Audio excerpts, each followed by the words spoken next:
I met these guys this summer. The first one I met when I went to Rapid City, South Dakota. Rapid City? What for? Well, to see Mount Rushmore. No, not that closely. And Martin Landau, he wasn't there to step on my hand. And that blonde? Wrong blonde. No, I went to meet this guy. My name's Will Howell. I'm Oglala Sioux. Will Howell's a member of the Lakota Nation, and he's the great-great-great-grandson of Red Cloud. Who's Red Cloud? Well, let's let Will explain this. A lot of pride in this. Well, geez, he lived a long life. I mean, by the time he died, he was in his 90s, and he was blind, living on a reservation. So he had Red Cloud's War, which is, like I said, the only time the United States government has done an unconditional surrender in a war. So he burned down the Bozeman Field, or the Bozeman Trail to the Montana gold fields, the gold mines. And he burnt down every fort along the way. I guess in a lot of ways, Red Cloud's War was a tribute to the optimism of the government. They called the Lakota and a number of other tribes into a meeting, sat them down, and began discussing the need for a pathway along a trail that John Bozeman had mapped out, the Bozeman Trail.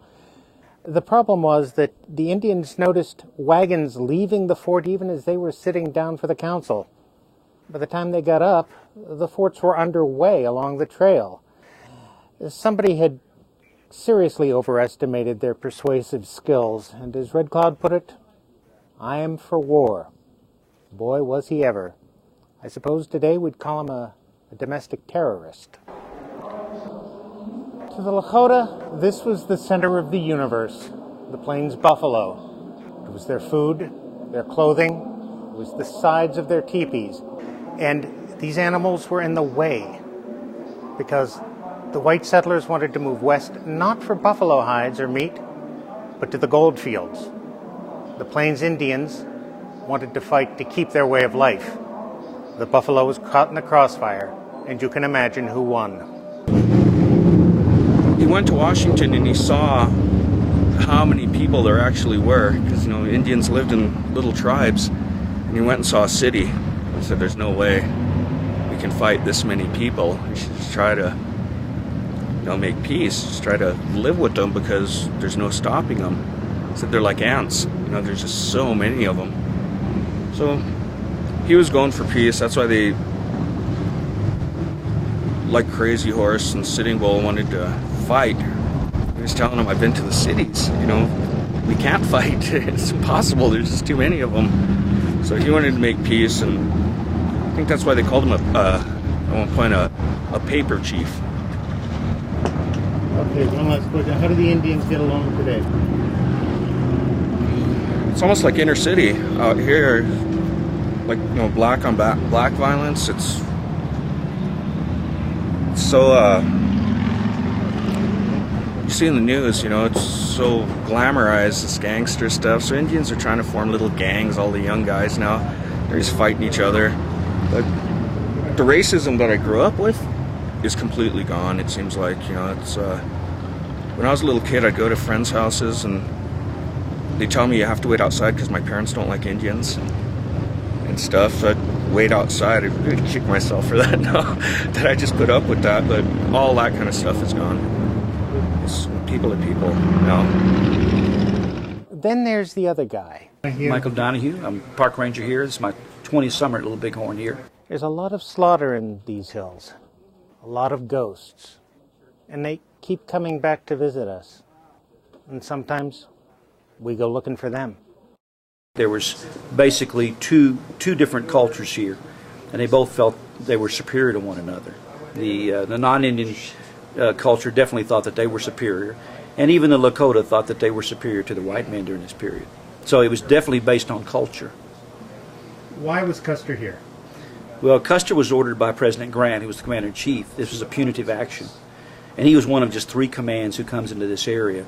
And it is a punitive action. I like to use the analogy of Baghdad. Baghdad wasn't a situation where you're going to go in and you're going to talk to Saddam. When Tommy Franks went in there, he was supposed to go in there and attack, shock and awe. And this was shock and awe in 1876 is what it was. And why was Custer unable to triumph here? Well, there were a lot of reasons. Part of his troops were not well trained with their weapons. The Indians outmaneuvered him. Of course, they outnumbered him by great odds here, but the Indians were fighting. They were fighting in this battle. Were highly motivated because their families were down here below, across the river, and they used good tactics. The Indians used excellent tactics here. One of the first things they did was shoot the horse holders, which meant that Custer lost half of his ammunition and they lost their only means of escape.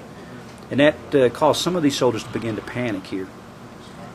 Now, Libby Custer for years blamed Marcus Reno Right. for her husband's death and for the Right. defeat here. Yeah. Was that a fair criticism? Well, I don't think so. You know, and of course, everybody was kicking Custer. He was the dead lion, so to speak. They wanted to blame him because he couldn't talk back. We know that Reno was drinking a little bit, and that probably was not an advantageous thing. But he was thrown into this situation up against huge numbers with only 100 rounds per man. And if Reno made a fatal mistake, it was probably the fact that he didn't cover his rear when he left the timber and tried to escape. That's when his guys were really cut to pieces. What about Little Bighorn tells us anything we can use today? Well, you know, it's interesting you ask that question because we have people coming from all the United States, armed forces coming in to train at Little Bighorn.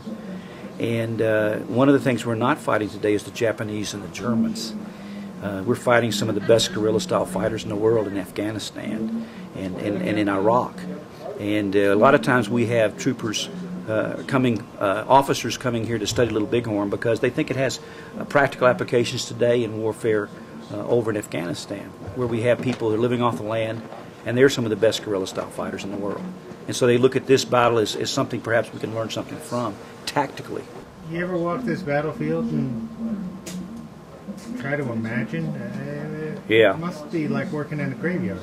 Well, it is working in the graveyard. Not only is the National Cemetery here, which has 5,000 veterans buried here, but also, the horrific thing on both sides here with the losses of the native peoples as well as the soldiers here. I've been here for 20 summers, and it's really easy for me to get on top of the hill with all I've read in the last 37 years and kind of imagine what's happening here.